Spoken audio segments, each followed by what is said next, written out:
잘 지냈어요 모두 보고 싶었어 이도 고잉은 언제나 너에게 고잉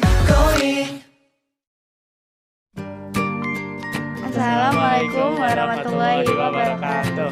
Halo guys, Kami dari kelompok Kromax akan mewawancarai seorang pengusaha yang bernama Pak Herman di sebuah rumah produksi. ikutin kita terus ya. Dadah. Nah, sekarang kita udah ada di tempat Pak Herman. Kita bakal mulai pertanyaannya.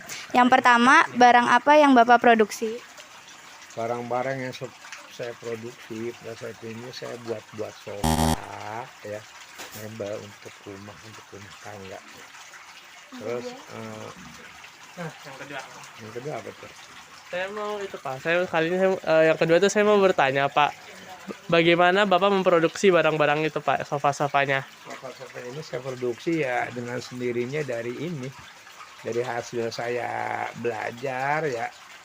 Tadinya saya kerja sama orang, nah terus saya ngerti, nah saya mulai ada usaha. Pertanyaan yang ketiga, dan untuk siapa produksi barang ini nih diperuntukkan Pak? Barang-barang saya produksi untuk ini aja, untuk perumahan aja. Perumahan ya, klien-klien saya kebanyakan orang rumah-rumahan. Ya. Lagi.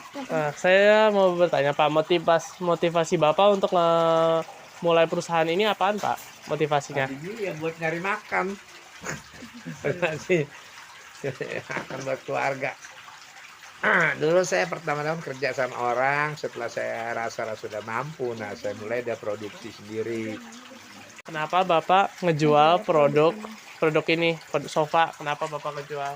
Ya saya hobi aja, dan kerjanya saya hobi. Pertama saya hobi, saya senang, nah saya mulai ternyata jalan. Oh ini bisa menghidupi keluarga ini. Saya jalan pelan-pelan. Pertanyaan selanjutnya Pak, bagaimana Bapak cara mengoptimalkan penjualannya Pak? Jadi saya gini, cara produksi saya kan biasa ya. Terus untuk menjualnya ini, untuk mengenalkan sama seorang itu saya utamakan itu kepercayaan ya.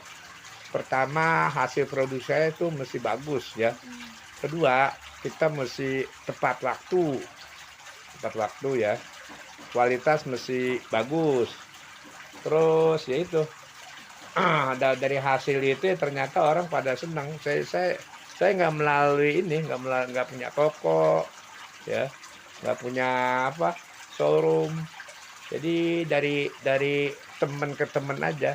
Nah ternyata dari teman-teman itu masuklah orang-orang pada dengar karena kerjaan saya ini bagus hasilnya dan orang percaya. Nah akhirnya berkembang lah.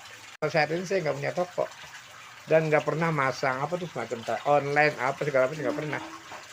Nah, pertanyaan selanjutnya, Bapak bisa itu nggak Pak ngeceritain misalnya Bapak kayak ada pengalaman pahit selama ini? Ada aja sih ya, tapi nggak begitu banyak ya. Ada paling orang-orang yang kagak mau bayar kali ya. Kalau udah kerjakan kayak alasannya ada aja, padahal itu saya udah maksimal.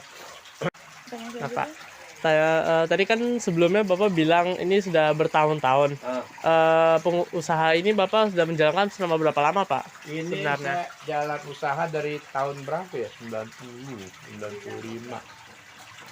Kurang lebih 30 tahun. 30 lama sekali. Belum lahir kamu ya? Oh iya. Belum lahir, tahun 90-an kali saya. Nah, pertanyaan selanjutnya nih, jika berkenan ya Pak, berapa modal yang Bapak keluarkan di usaha ini? Modalnya tadi nol sama sekali. Jadi datang saya dapat klien pertama awal ya. Dapat kerjaan saya minta DP 50% ya. Nah modal 50% itu akhirnya saya masukkan ke belanja untuk bahan-bahan itu. Nah setelah itu selesai kirim bayar lunas buat modal pertamanya itu, pertama-tamanya dalam 30 tahun itu mungkin ada 1000 kali udah langganan tuh. Nah sekarang pertanyaan selanjutnya Pak, apakah keluarga Bapak mendukung usaha Bapak ini? Semuanya mendukung, emang itu kebutuhan saya ya, kebutuhan buat makan segala macam. Mau nggak mau ya keluarga semuanya mendukung. mendukung semuanya. Alhamdulillah sih berjalan dengan lancar ya. Jalan dengan bagus itu semua jalan. Oh, Pak. Nah, pertanyaan selanjutnya, kan tadi Bapak bilang sehari bisa 2-3 orang dapat. Nah, apakah 2-3 orang itu sudah cukup untuk membiayai kehidupan sehari-hari Bapak? Alhamdulillah cukup. Dia cukup tuh. Malah ada lebih lah sedikit lah. Bisa nabung. Bisa. Kan Bapak memulai usaha ini di tahun 90-an, Pak. Iya. Nah, dari saat itu sampai ke sekarang present day kan pasti ada kayak kenaikan harga gitu, Pak. Nah, bagaimana Bapak menghadapi masalah itu, Pak? Kita ikutin aja. Ikutin perkembangannya. Kalau memang saya naik, uang apa itu semua naik, kita ikutin.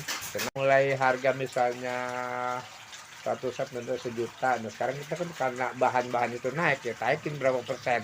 Jadi saya sebenarnya selama ini juga nggak, selama pandemi aja saya nggak ada pengaruh semuanya. Jadi alhamdulillah jalan aja. Dan sampai saat ini saya nggak pernah pakai duit bank ya. Jadi apa yang ada saya olah aja. Jadi di ini saya yang penting di apa, di perusahaan itu balance aja. Nah, pertanyaan selanjutnya, Pak. Apa harapan Bapak ke depannya di usaha ini, Pak? Usahanya biar jalannya terus, biar langgeng ya, biar nanti anak-anak itu saya bisa, kalau perlu dia bisa nerusin ya. Karena saya kan udah ujur, udah berapa ya, 70 tahun. Iya. Katanya kayak Bapak baru 50, Pak. Nyenangin aja deh. Enggak beneran, Pak. 달려